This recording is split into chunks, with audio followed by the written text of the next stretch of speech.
Baik para kaula tinter, jumpa lagi kita di dalam seri video kuliah Dinamika Terbang ITB. Dalam video ini kita masih akan membahas materi bab 5 dari kuliah Dinamika Terbang, yaitu tentang analisis terbang stasioner. Pembahasan juga masih mengenai terbang lurus stasioner, akan tetapi kita akan mengulik lebih dalam lagi dengan analisis gaya dan gerak pesawat udara di luar bidang simetriknya. Atau dengan kata lain, kita di video ini akan menganalisis suatu penerbangan stasioner lurus asimetrik. Bedanya penerbangan lurus asimetrik dengan penerbangan lurus simetrik sebetulnya hanya pada kecepatan di arah sumbu Y.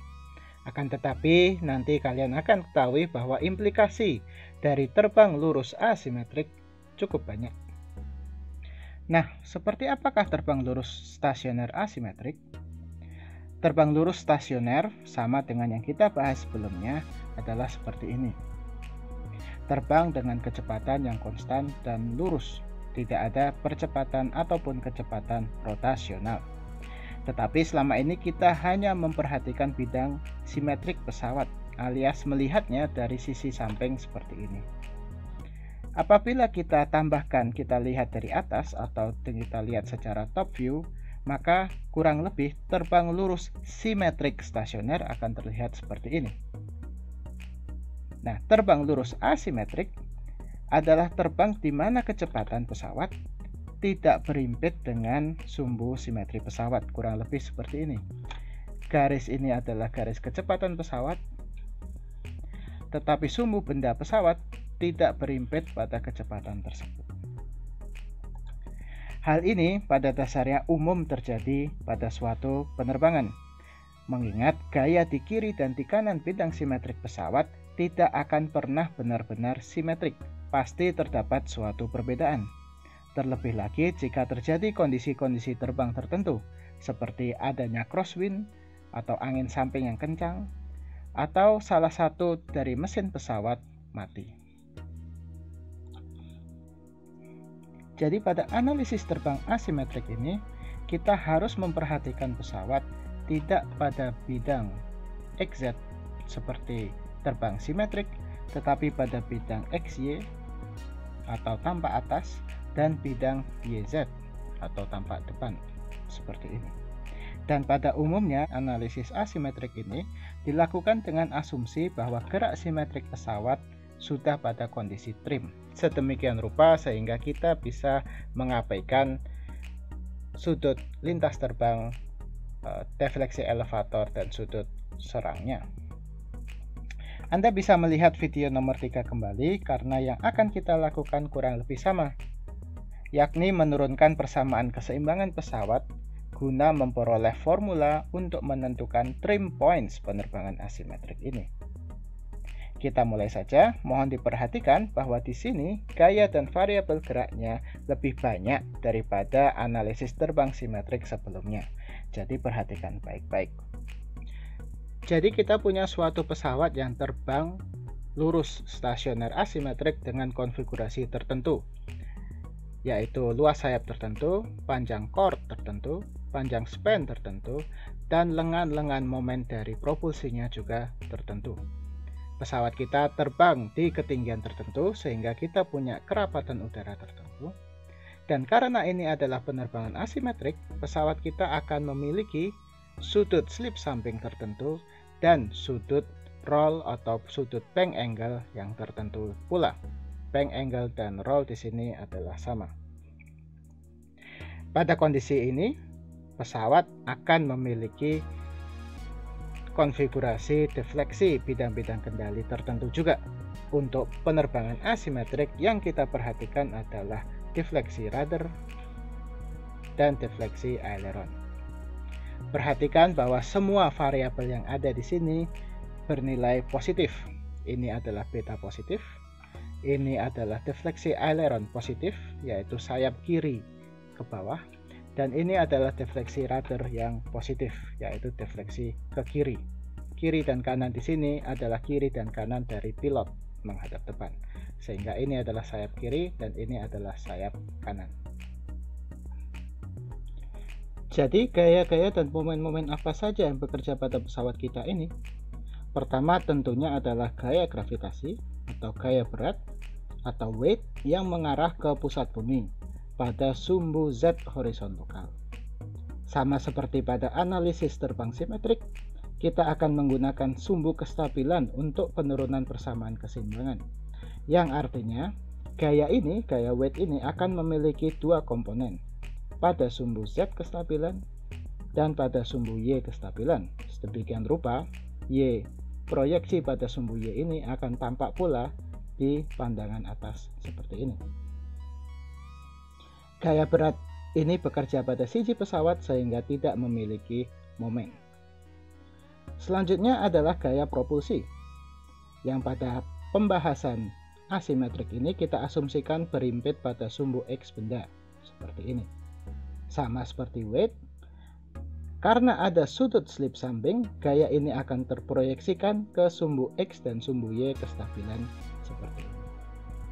Sekali lagi, karena ini ada di sumbu Y kestabilan, proyeksi di sumbu Y ini akan tampak pula di pandangan depan seperti ini. Lalu karena thrust tidak bekerja secara fisik pada CG, thrust bekerja pada setiap mesin pesawat udara, maka akan ada momen yang ditimbulkan. Momen yang tergambar di sini adalah momen yaw. Karena thrust simetrik, momen yaw ini pada umumnya selalu 0. Akan tetapi, pembahasan terbang asimetrik stasioner akan selalu mencakup kasus di mana mesin memiliki thrust yang berbeda atau salah satu mesin mati, atau disebut juga kondisi one engine inoperatif. Karena itu, momen thrust di sini masih akan diperhitungkan. Momen roll juga harusnya ada, tetapi karena asumsi kita tidak memakai sudut pasang engine alias sudut incidence engine adalah 0, momen roll akibat propulsi di video ini akan diabaikan. Lalu tentu saja ada gaya aerodinamika. Yang paling utama adalah lift yang bekerja pada sumbu Z kestabilan secara negatif. Lalu ada gaya samping pada sumbu Y dan ada gaya drag pada sumbu X. Gaya-gaya aerodinamika ini langsung berimpit dengan sumbu kestabilan, sehingga tidak diperlukan adanya proyeksi. Tidak lupa pula dengan momen aerodinamika, yang pada dua pandangan ini tergambarkan adalah momen roll aerodinamika dan momen yaw aerodinamika. Nah, inilah gaya-gaya lengkap yang bekerja pada kondisi penerbangan lurus asimetrik apabila dilihat dari pandangan atas dan pandangan depan.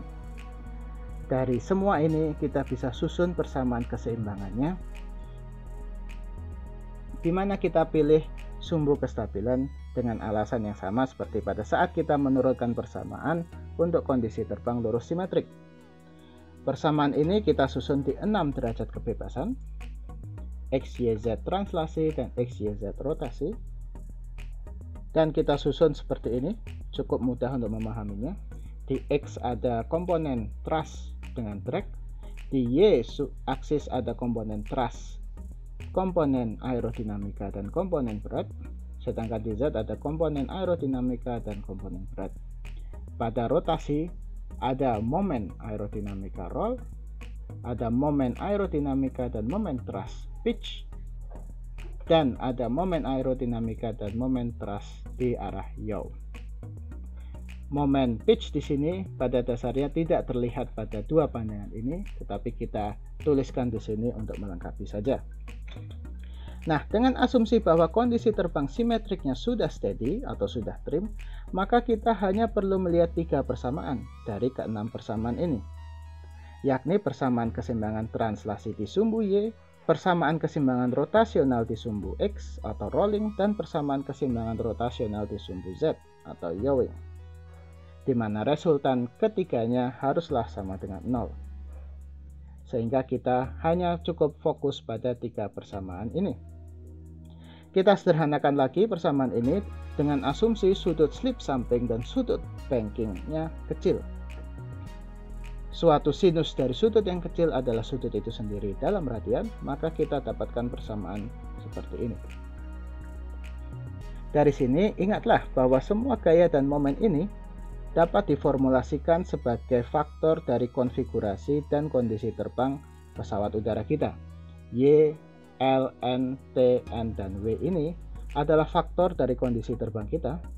Yang paling utama tentu saja adalah setengah rho V kuadrat sebagai kualitas udara, lalu ada luas sayap dan panjang span sebagai parameter ukuran dari pesawat kita. Perhatikan bahwa di sini kita menggunakan span sayap, bukan chord, berbeda dengan penerbangan simetrik, di mana chord yang menjadi panjang referensinya. Lalu selanjutnya kita kalikan konfigurasi dan kondisi terbang ini dengan suatu koefisien yang tidak berdimensi, yang terutama untuk gaya dan momen aerodinamika menggambarkan karakteristik dari bentuk pesawat udara kita. Thrust dan berat di sini hanya mengikuti saja. Setengah rho V kuadrat yang ini, kualitas udara ini, kita sederhanakan sebagai kibar yang menyatakan tekanan dinamik untuk menyederhanakan penulisan. Maka bersamaan ini kita bisa ekspansi sebagai berikut untuk gerak swaying atau gerak di Y-aksis, gerak rolling atau gerak di seputar sumbu X, dan gerak yawing atau gerak di seputar sumbu Z. Seperti ini. Lalu kita sederhanakan lagi, mengingat QS ini bisa dihilangkan karena ini harus sama dengan 0. Dari sini kalian pasti sudah tahu terusannya. Kita jabarkan saja koefisien aerodinamika sebagai penjumlahan dari turunan variabel gerak dan kendali. Untuk kondisi asimetrik atau gerak di matra lateral direksional, variabel-variabel yang menentukan CY, CL, CN ini adalah sudut slip samping, sudut defleksi aileron, dan sudut defleksi rudder. Kita mendapatkan turunan aerodinamika dan kita dapatkan model linear dari CY, CL, CN seperti ini. Masukkan kembali ke persamaan kita untuk Y, untuk rolling, dan untuk yawing. Lalu kita gabungkan koefisien-koefisien slip sampingnya, kita dapatkan persamaan seperti ini. Nah, inilah persamaan yang akan kita gunakan untuk analisis terbang stasioner asimetrik ini. Di sini saya perlu menjelaskan sedikit mengenai koefisien yang berkaitan dengan propulsi atau thrust, yaitu CT dan CNT ini. Jadi kita pause sebentar penurunan untuk analisis strip ini.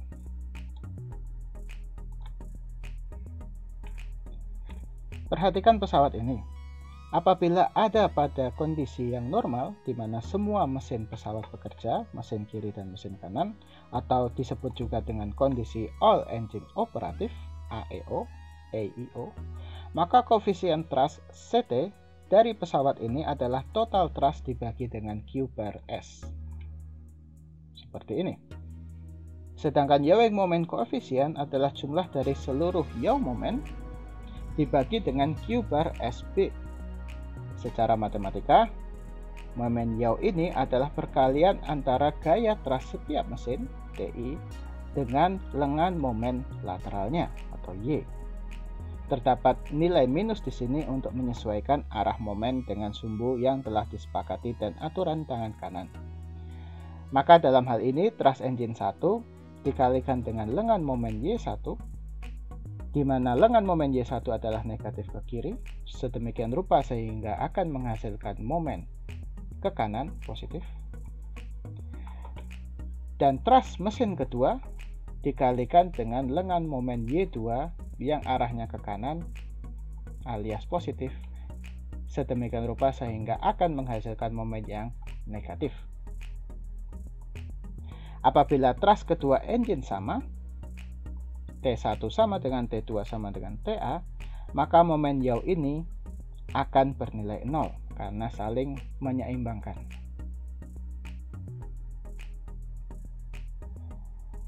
Maka inilah hasil CT dan CNT untuk kondisi AEO atau all engine operatif.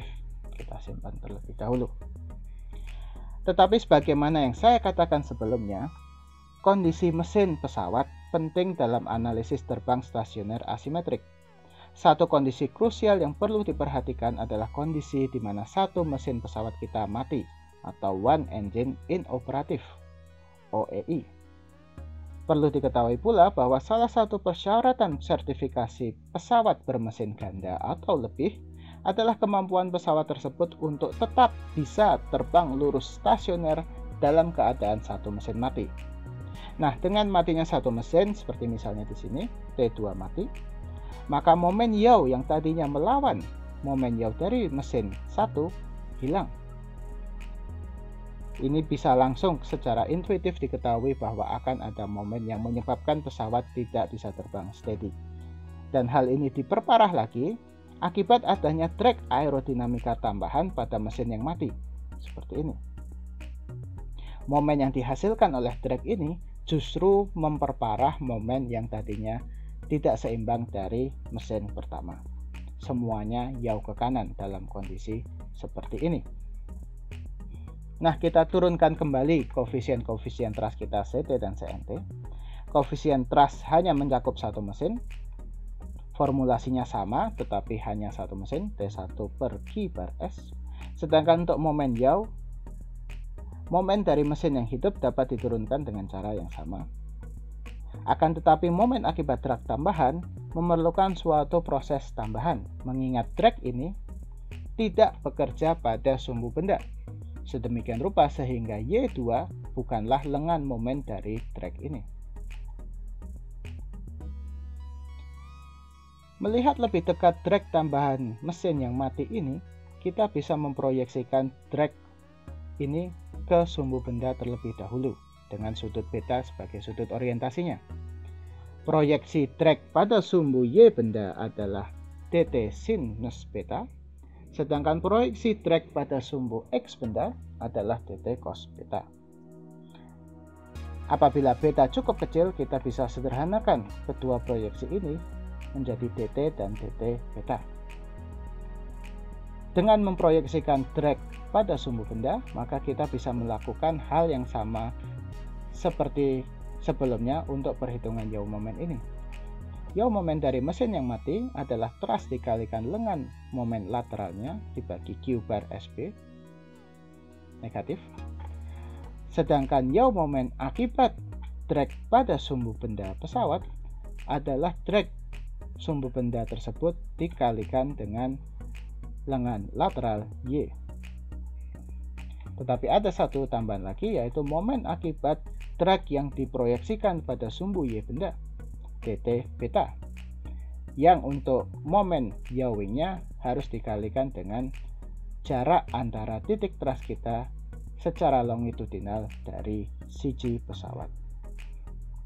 Sedemikian rupa sehingga ini adalah formulasi lengkap dari momen yawing pesawat udara pada kondisi One Engine Inoperative.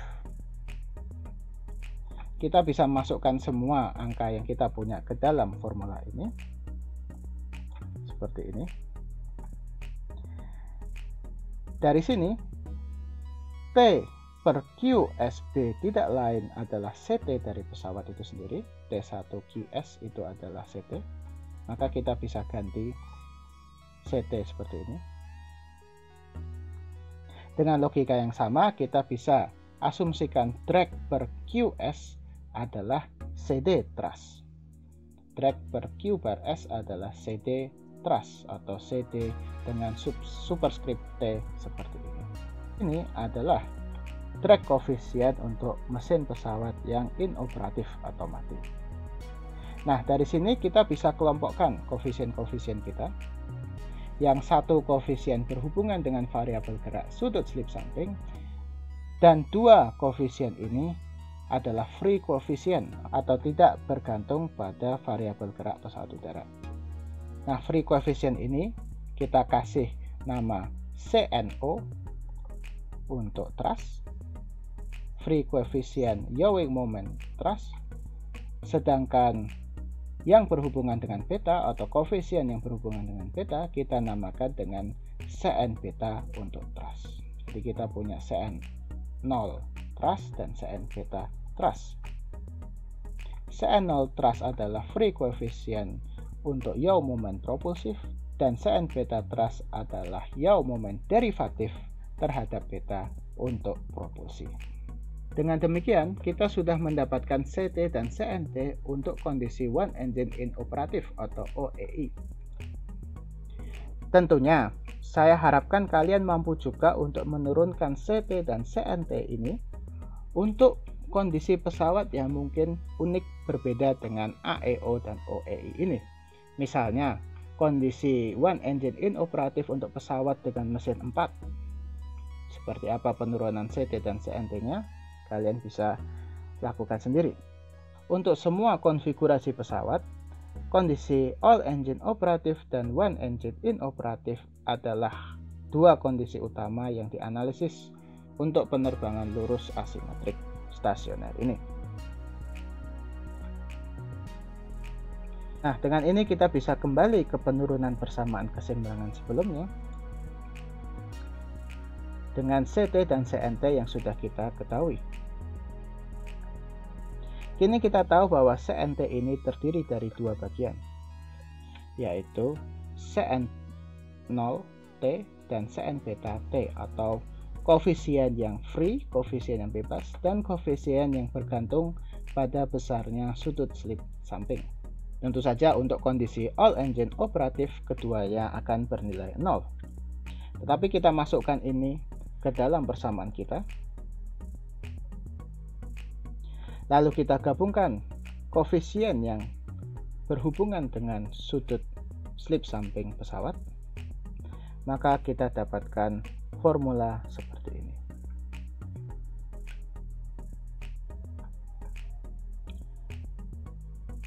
Dari sini, apabila kita tentukan bahwa sudut slip samping, sudut defleksi aileron, dan sudut defleksi rudder adalah titik-titik trim yang ingin kita ketahui untuk pesawat kita bisa terbang lurus asimetrik, maka suku lain selain beta, delta A, dan delta R dapat dipindahkan pada sisi kanan persamaan ini seperti ini. Karena ini sudah dalam bentuk linear, maka kita bisa ubah bentuk persamaan ini menjadi bentuk matriks. Inilah bentuk utama persamaan untuk analisis trim pada penerbangan lurus stasioner asimetrik. Meskipun demikian, ada yang perlu diperhatikan pada persamaan ini. Pada kenyataannya, terdapat 4 buah variabel pada persamaan ini. 2 variabel gerak, sudut slip samping dan sudut bank angle, dan 2 variabel kendali, defleksi aileron dan defleksi rudder. Dengan demikian, pada dasarnya kita sudah memiliki 3 persamaan dengan 4 yang tidak diketahui. Sedemikian rupa sehingga ini hanya bisa disolusikan apabila salah satu dari keempat variabel ini ditentukan terlebih dahulu. Pada persamaan utama ini, sudut bank adalah sudut yang ditentukan terlebih dahulu, atau kita tentukan bahwa kita sedang menganalisis steady state asymmetric flight pada sudut bank tertentu. Tentu saja kalau kita mempertimbangkan variabel lain yang kita anggap tetap, maka kita sebetulnya bisa mendapatkan matriks-matriks dengan bentuk berbeda. Dari persamaan keseimbangan di sumbu stabilitas ini, kita bisa dapatkan matriks penerbangan asimetrik dengan sudut bank angle yang tetap seperti tadi, atau kita bisa juga analisis suatu penerbangan asimetrik dengan sudut slip sampingnya yang tetap. Kita dapat persamaan seperti ini, di mana mu atau bank angle, delta A dan delta R menjadi variabel yang kita cari, beta kita jadikan suatu konstanta.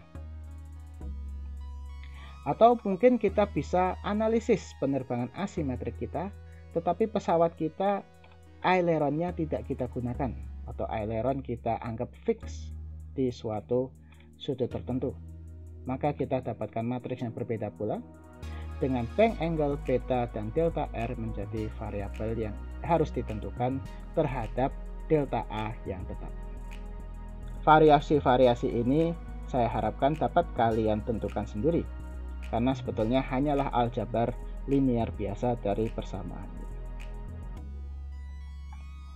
Nah, kembali ke persamaan kita yang tadi, persamaan utamanya, bagaimana cara kita menggunakan matriks persamaan ini? Matriks persamaan ini adalah matriks di mana bank angle kita pada suatu penerbangan asimetrik kita adalah tetap. Mu di sini adalah tetap. Apabila kondisi penerbangan kita adalah kondisi all engine operatif AEO, maka dari sini kita sudah bisa menghilangkan beberapa parameter yaw akibat thrust. Kedua ini adalah 0. Kondisi ini tentu saja menyederhanakan sistem persamaan kita menjadi seperti ini. Selanjutnya kita akan hitung beta, delta A, dan delta R ini dengan menginverskan matriks ini dan memindahkannya ke sisi kanan persamaan kita seperti ini. Dari sini kita bisa langsung menghitung apabila kita menggunakan suatu perangkat lunak, beta trim, delta A trim, dan delta R trim ini bisa langsung kita hitung. Apabila kita ingin menganalisis ini tanpa menggunakan komputer, tentu saja kita harus bisa menginvers matriks 3x3 yang akan menjadi tidak sesederhana analisis terbang simetrik sebelumnya.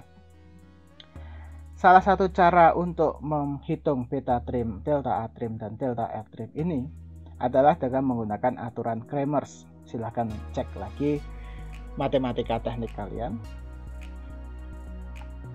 Aturan Kramers menghitung beta trim, delta A trim, dan delta R trim ini dengan menentukan determinan dari matriks 3x3 ini sebagai numerator dan sebagai denominatornya.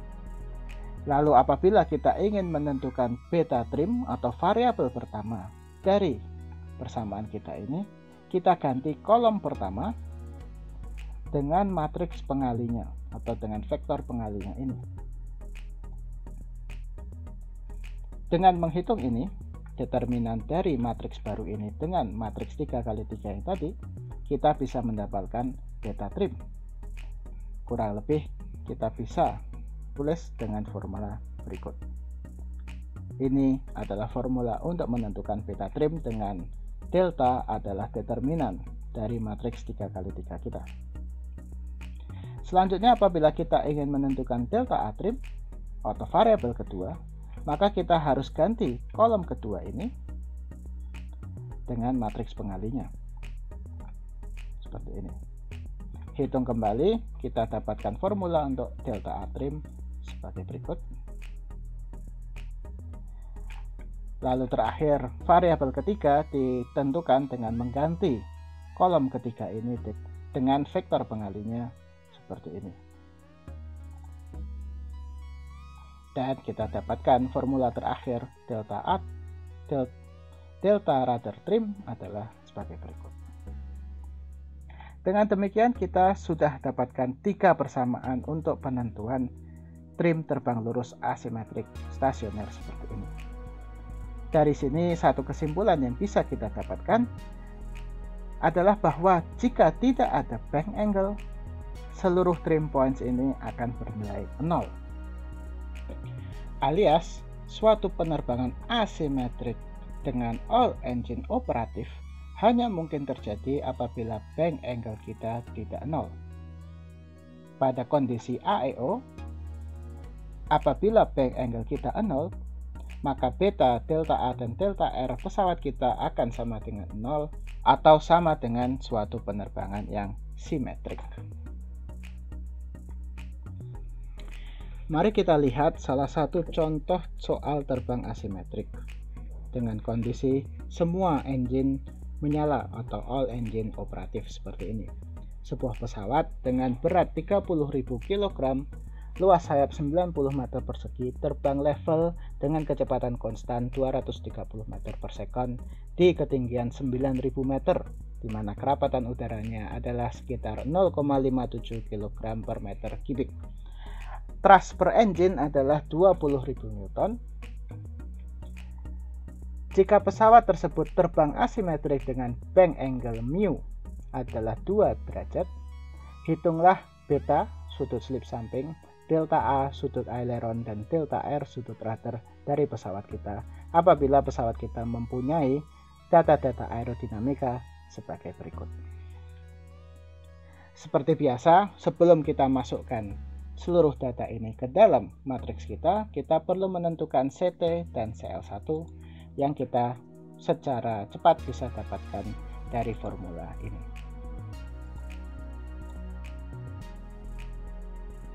Lalu dihitung hasilnya seperti itu. Selanjutnya kita tinggal masukkan semua angka ke dalam persamaan bentuk matriks ini. Seperti ini. Jangan lupa bahwa 2 derajat ini harus diubah jadi radian terlebih dahulu. Lalu jumlahkan semua. Selanjutnya kita bisa menggunakan aturan Kramers untuk menentukan beta trim, delta A trim, dan delta R trim. Kita mulai dari perhitungan determinan matriks yang akan menjadi denominator dari rumus kita. Kita bisa menentukan determinan ini dengan metode saling silang seperti ini karena masih 3 kali 3. Yang pada akhirnya hasilnya akan menjadi 0,0029 yang kita simpan terlebih dahulu seperti ini. Selanjutnya dengan formula yang sudah kita turunkan sebelumnya, kita bisa hitung sudut slip samping, defleksi aileron, dan defleksi rudder agar terbang asimetrik kita dengan bank angle 2 derajat ini bisa terwujud. Masukkan semua angka. Sekali lagi jangan lupa ubah derajat menjadi radian terlebih dahulu. Lalu hitung, kita dapatkan nilai-nilai seperti ini. 0,022, negatif 0,022, dan 0,050. Kita ubah ini menjadi derajat agar lebih intuitif. Di sini kita sudah selesai menghitung dan kita sudah dapatkan hasilnya. Apa yang bisa kita lihat di sini? Sudut beta adalah positif. Jadi gambar yang kita berikan di sini sudah benar, beta positif. Kita bisa melogika sedikit hasil-hasil kita terhadap penerbangan ini. Apabila beta positif seperti ini, angin akan datang dari samping kanan seperti ini.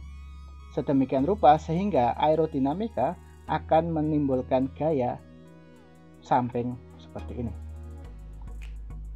Untuk menyeimbangkan gaya ini, karena ini sudah tidak seimbang, agar penerbangan kita steady, kita harus menyeimbangkan gaya ini.